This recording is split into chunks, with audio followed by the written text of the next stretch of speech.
Mayong hapon, maniuto ang ating ulam ay red rice at saka tuyo, at saka malunggay, moringa. Kain tayo.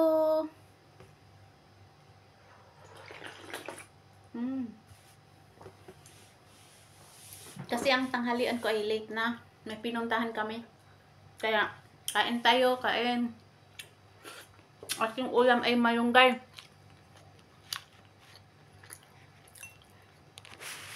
May natira, may natira pa kasi ako. Kaya kailangan nating ubusin itong sabaw. Yan. Higop tayo ng sabaw.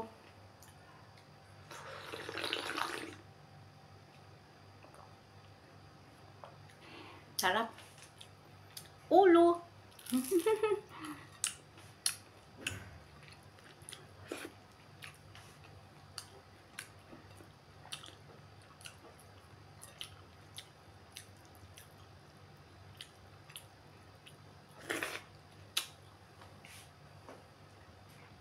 Kain tayo, kain.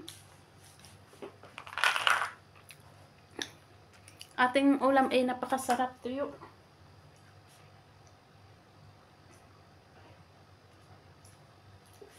Tuyo ang ating ulam, kaya napakasarap. Kaya sabayan nyo na akong kumain. Magandang hapon. Kumusta kayo? Ang aking pananghalian ay alas 4 na.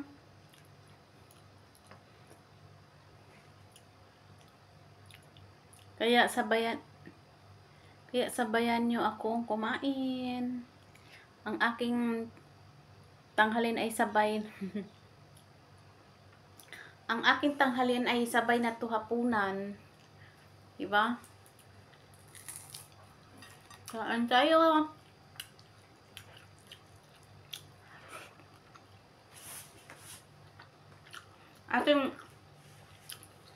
Napakasarap ang ating tuyo.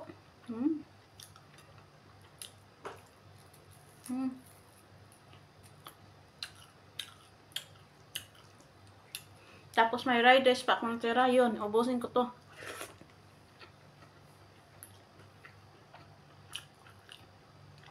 Kumusta ang mga araw-araw niyong gawain? Kumusta na kayo? Kayo ba ay masaya? Happy ba kayo sa pang-araw-araw na pamumuhay? Kailangan lagi tayong happy kahit may problema.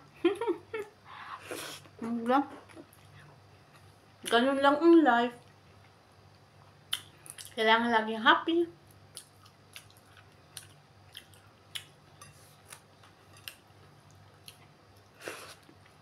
Para laging masaya. Happy, laging masaya.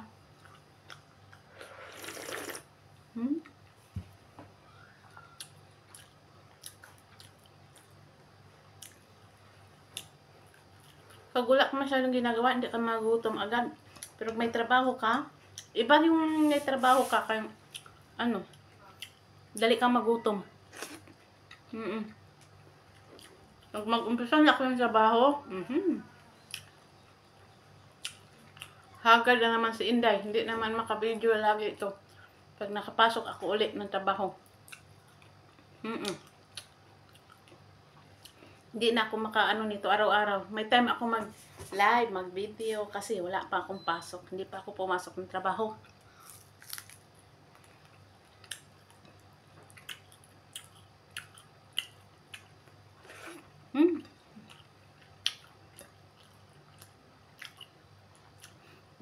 Ang tuyo is my favorito.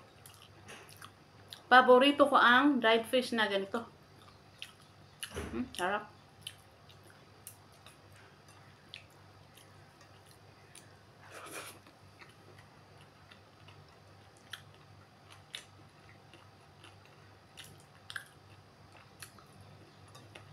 Kayo ba ay nakakain na dyan? Kain kayo. Sabayan mo ako.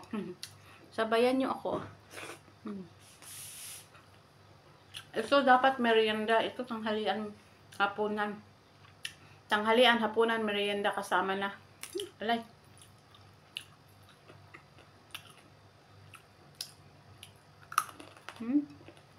Sarap.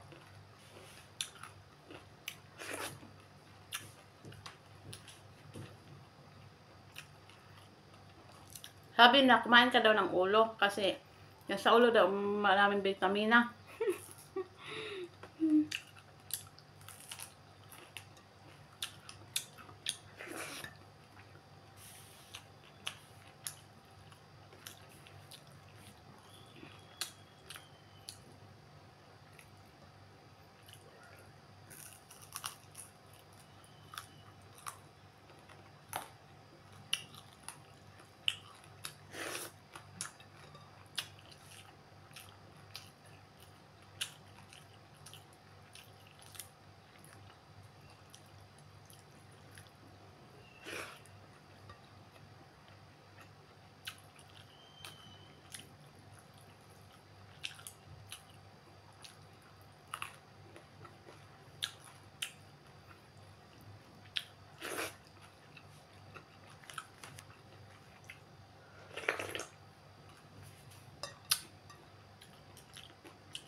Wala nang ulam.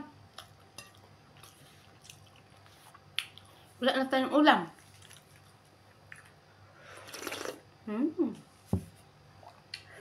Harap.